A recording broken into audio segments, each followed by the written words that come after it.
Okay, so another variation of the park run. If you want to run that park run on Saturday, I used to do this a lot, which I loved. And if this is second part of, okay, how to include park run as a long run, this is how to include park run as part of your interval session. So if you're gonna flip the week round and you're gonna want the Saturday interval session together with the park run, and then the weekend long run switches from Sunday or Saturday to Tuesday, you can flip the week round like that. The only thing is you need enough time in order to run that an hour and a quarter, hour and a half, 2 hours, whatever your long run currently is or what you're progressing onto. So this is how I would do it.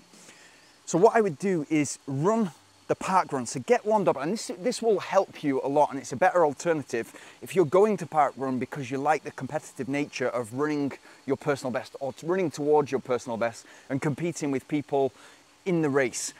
So warm up as if you're warming up to a race, and again you get that benefit that you're training towards your major A races, major challenges in the future, but you're learning to race. So you're learning what warm up suits you best and how long it takes to warm up. It should take 10 to 15 minutes to warm up for a park run, to run fast for 5K. So do the warm up, get ready, and then run that 5K pretty much all out or at 95%, so controlled. And when we sort of run in that kind of distance, it's still distance running, but it's not a marathon where you can kind of go out slow and ease into it. It's very difficult to judge your 5K and get it right. But you will know from your training, especially your intervals, what works best for you to go out. And you're kind of typically running that at 90-95% effort. And so you're running that 5K and you're finishing that 5K, but within 60 seconds, I always say 60 seconds, that you teach your body after a hard effort, whether it's a minute interval or a 20-minute interval or 30-minute interval, you teach your body to go from heart rate up here to heart rate down here, control the breathing and go again. And that really is useful if you go into the red zone during a race, but it teaches your body to kind of like, you quickly need to get ready to run again. And then what I would do is turn that park run 60 seconds rest, and then do something like 5 times 5 minutes. And what you get from that is you get the all-out effort, or nearly all-out effort, but then you get the 5 times 5 minutes at maybe mile pace or at 5K pace again. And so what you're doing, let's say you're aiming for a 20-minute 5K or a 25-minute 5K, you're getting that 5K and you're doing the race, you're getting all the benefits of getting into the community and running and competing, then you're also doing a session afterwards. And so if you're thinking towards that 5 times 5 minutes anyway, and it would just literally be 5 times 5 minutes with 60 seconds rest in between, going again, and you're able to pace that really well, what will happen when you've done a few of those is you'll realize that you can't go all out in the park run, because if you go all out in the park run and you race that and maybe you kind of place as high as you have before, then you're not going to be able to complete the 5 times 5 minutes. And so the total session won't be what it should have been, it will be something different. And if you want variations of that, 5 times 5 minutes, 25 minutes, depends where you're at and what you're training for. Right now, if you're training for a marathon, the session will be slightly different to if you're training for a 5K or if you're training for 10K. 10K, great session. Do the 5K and then do 5 times 5 minutes. Brilliant 10K session. Also really works well for a half marathon. Maybe for a marathon, you want a different variation. And for the shorter distances, you can chop that 25 or 30 minutes of hard work after the park run. You can chop that into 15 times 2 minutes, 12 times 2 minutes, 30 times 1 minute, or 25 times 1 minute, whatever variation you want. You could easily do, and I've done before, park run fast, or controlled fast, and then 3 times 10 minutes. And then you can even progress on from there and do 5 times 10 minutes. And then the total volume of that sets you up really nicely to run ultramarathons or marathons or even half marathon. So what essentially you're getting pushed initially. You're getting the race vibes of, okay, I'm in something here and I need to make it happen.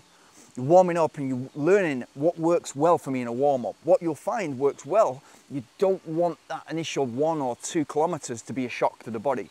So you want to be sweating, you want to be running 5K race pace, or the pace that you're aiming at for that day. You want to be running that in your warm-up in the last sort of 2-3 minutes. And so it doesn't feel like a shock. You want to be starting really easy, like, how's my body feeling? Am I ready to do a hard session today, which includes a 5K park run, and then 5 times 5 minutes or whatever variation you're choosing? Am I ready to do this? So you're starting slow, you're walking, then it's a jog, and then it's some dynamic stretching, gradually some accelerations, gradually a little bit faster. And as I said before, it's going to take you 10-15 minutes to get at that stage. The reason I like it sort of as condensed as possible, but always be thinking risk reward is because most of us, before a marathon, if you're going to run a marathon or half marathon, if you're going to go in there and it's a city marathon, the chances are there's thousands of runners. So you might have dialed in the perfect warm-up ever for 15 minutes. But the chances of you being able to do that and then get in a queue where you stood back, you're trying to do a 3:30 marathon and then you're waiting for 45 minutes before the London Marathon or the Berlin Marathon, it makes it difficult for us to do what we're used to. And this is always the key. It's like, get ready to race, prepare for that in your training, but if that means that you're going to need to go and stand in, and even, in the championship start, when you're sort of aiming for 2:20, between 2:20 and 2:30 for a male at London Marathon, you're going to have to go and stand there for 30 minutes, maybe 20, 30 minutes, and in your strides, accelerations that you would usually do before a marathon, you're not able to do. So always think, what am I training for? What's that going to look on race day? And how can I train for that? Nutrition, warm up, and how I'm going to pace it. And this, again, perfect session. So this is how I would turn the park run into an interval session. To do the park run first, and then do the interval session afterwards. Total volume, great. Make sure you warm down properly or cool down properly.